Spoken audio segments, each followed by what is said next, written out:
பாஜகவின் இதர பிற்படுத்தப்பட்டோர் அணியின் மாநில செயலாளராக இருந்த திருச்சி சூர்யா சமீபத்தில் கட்சியில் இருந்து நீக்கப்பட்டார். கட்சியின் மூத்த தலைவர்கள் சிலரை விமர்சித்ததால் அவர் மீது கட்சி நடவடிக்கை பாய்ந்ததாக கூறப்படுகிறது.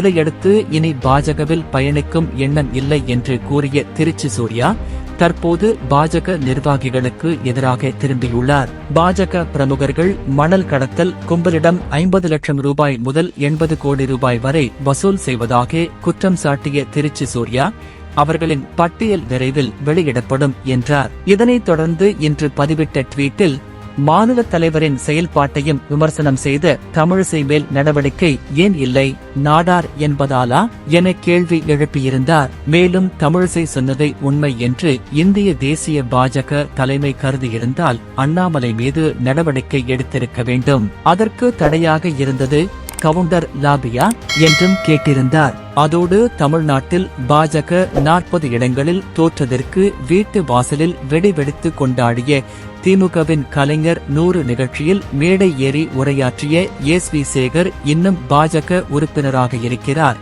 ஏன் அவர் மீது நடவடிக்கை இல்லை என்றும் விளாசியிருந்தார். இந்நிலையில் தற்போது மீண்டும் ஒரு ட்வீட்டின் மூலம் தமிழிசையை சீண்டியுள்ளார் திருச்சி சூர்யா சிவா. அதில் அவர் தெரிவித்திருப்பதாவது: அக்கா, உங்களை மறந்துவிட்டேன் என்று நினைக்காதீர்கள். கண்டிப்பாக உங்களுக்கான முக்கியத்துவம் பாஜக கொடுக்கவில்லை என்றாலும் என் மனதில் கண்டிப்பாக உண்டு.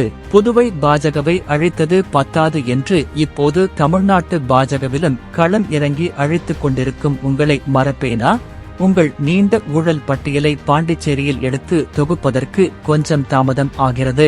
விரைவில் பட்டியலோடு சந்திக்கிறேன், வருத்தம் வேண்டாம் அக்கா என நக்கலாக பதிவிட்டுள்ளார். பாஜகவில் இருந்து நீக்கப்பட்ட திருச்சி சூர்யா தொடர்ந்து அக்கட்சி நிர்வாகிகள் குறித்து விமர்சனம் செய்து வருகிறார். இதனால் தமிழக பாஜகவில் பரபரப்பு ஏற்பட்டுள்ளது. இருப்பினும் திருச்சி சூர்யாவின் குற்றச்சாட்டுகளுக்கு பாஜக நிர்வாகிகள் யாரும் பதில் அளிக்கவில்லை.